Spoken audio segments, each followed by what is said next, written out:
एक बात मुझे याद आ रही है प्रेमियों,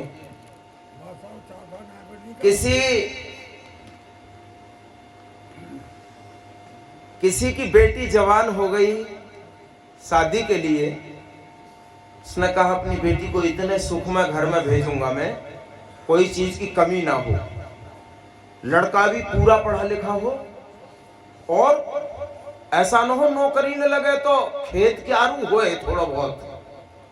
तो लड़का भी खूब पढ़ा लिखा देखा और खेती देखी, 40 बीघा खेत, 2 लड़काए, तो एक लड़का के हिसाब 20 बीघा तो आई जानो, लड़की की शादी कर आए। शादी है गई, लड़की अपने घर परिवार की है गई। कुछ दिन बाद हुआ क्या प्रेमियों, क्या वो खेत सरकार ने एक्वायर कर लिया, वो जहाज को अड्डो बननो तय है सो वो खेत वहां में आएगा। खेत चलो गयो, खेत चलो गयो तो वो लड़की के पिताजी जब अपनी लड़की के यहाँ घूमने गए तो खानो वानो खा के नैया संचालक महोदय चारपाई पे बैठे तो चौधरी से कह रहे, लड़की पक्ष चौधरी, लड़का पक्ष चौधरी से कह रहे, चौधरी साहब चलो खेतन ओर घूमे आए। उन्होंने कहा अब चौधरी खेत कहाँ है? नो अब कहाँ गए खेत? नो खेत तो सरकार ने ले ले, सरकार ने ले ले, सरकार ने कहा करो भाई कनो अब वहां तो सरकार ने तो जहाज को अड्डो बना दो वहां। जहाज को अड्डो बनवो नो, हाँ तो चलो यार घूमिया में जहाज ही देखे आएंगे कछ ना है। तो दोनों चले गए। अब वो लड़की पक्ष हो वो कहे देखो जे ही खेत है सब बिल्डिंग खड़ी है गई, जहाज अब जहाज खड़े हैं, तो वो लड़की पक्ष चौधरी के जहाज कहाँ है ना, चौधरी साहब जहाज कहाँ है?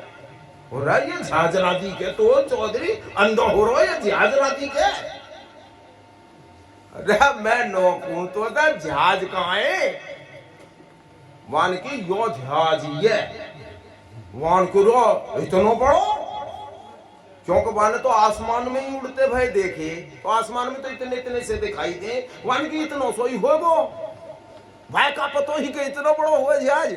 वान कही रे मोकू जहाज बता, जहाज कहाँ है मेरे यार, तू तो मजे की बात करे ना, बता जहाज कहाँ है? वान कही यो जहाज ही है तो जो दिखे नो इतना बड़ो हुआ है नो, हाँ यार हो इतना सा कैसे हो जाए? कहिए जो ऊपर उड़ के जाए ना तो और दूर चलो जाए तो छोटो दिखाई दे। तोरा मेरे यार मेरी तो आज ही समझ में आई है, इतना बड़ो जहाज हुआ रे।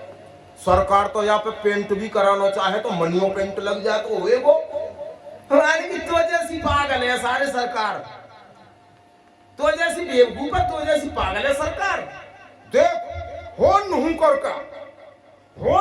का ऊपर को जहाज उड़ेगे, वो नुकर को और ऊंचो चलो जाए, और ऊंचो चलो जाए, और घणो ऊंचो चलो जाए, जब छोटो सा है जाना जल्दी से पोत दे 50-40 ग्राम नल तो होएगा। तो भाई ऐसे ही पोत दिया जाता है, सत्संगों में निराकरण नहीं निकाला जाता है। प्रेमियों मान लिया जाता है पोत दो होएगा, क्या पुत भी सकता है भाई? कभी विचार करके देखा ऐसे है? नहीं बन सकता। पानी में पकवान कभी नहीं बन सकते, धरातल पर ठहरना पड़ेगा। अबधू अमल करे जब पावे, थ्योरी को प्रैक्टिकल में लाना पड़ेगा। जिन्होंने थ्योरी लिखी है वो प्रैक्टिकल में जाने के बाद थ्योरी दी है, और उस थ्योरी से प्रैक्टिकल में आने को अमल में लाना कहा है। शब्द को श्रवण द्वारे से लेकर के हृदय मार्ग से होते हुए विवेक मार्ग को ले जाने के लिए कहा है।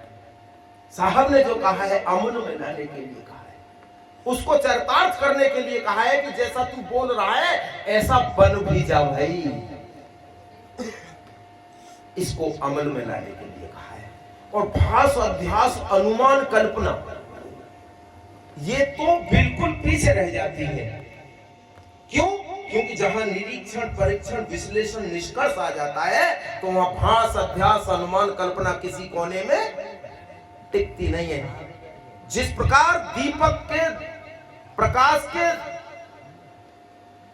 सूर्य निकलते ही अंधकार, ज्ञानात्मन संत गुरु ने बड़ी मेहनत करके ये शब्द सजोए हैं। भयो प्रभात बीत गई रजनी, यानी अंधकार प्रकाश को देखते ही तिमिर, तिमिर कहा है अंधकार के लिए, तिमिर गया रवि देख से, अज्ञान गया गुरु ज्ञान।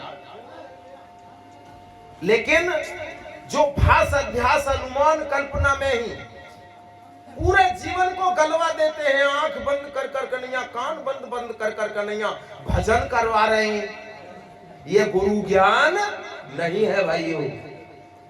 ये नाम तक का ज्ञान है, और नाम तक का ज्ञान 5वें दर्जे तक है, जो वैष्णव पद का ज्ञान कहलाता है। इससे कल्याण होने वाला नहीं है, धोखा और बन जाएगा। क्योंकि यहां तक अभी नाम और रूप दोनों पर चर्चा चल रही थी। साहब कहते हैं नाम रूप दोनों से तू न्यारा, इन दोनों का तू जानन हरा। तू तो भाई इनसे पृथक है, इनसे अलग है, जान के ठहर। तो दूसरी जो बात थी हमारे संचालक महोदय की थी, चाहे गिरही हो चाहे बैरागी, गिरही गृहस्थी के भोग करने को वाले को गिरही यहां नहीं कहा है, गिरही कहा है गृहस्थ के अंदर रहकर सुचारू रूप से जीवन यापन करने वाले के लिए गिरही कहा है। गिरही गृहस्थ के भोग करने वाले को गिरही नहीं कहा है। क्यों? कि अगर गृहस्थी का भोग करता है तो वो यथार्थ पद पर ठहर नहीं सकता। जैसे सपेरे का बेटा सपेरे के पेटे के पास युक्ति होती है ना, तो सांप को भी सीने पर धर के बेधड़क सो जाता है, डरता नहीं है।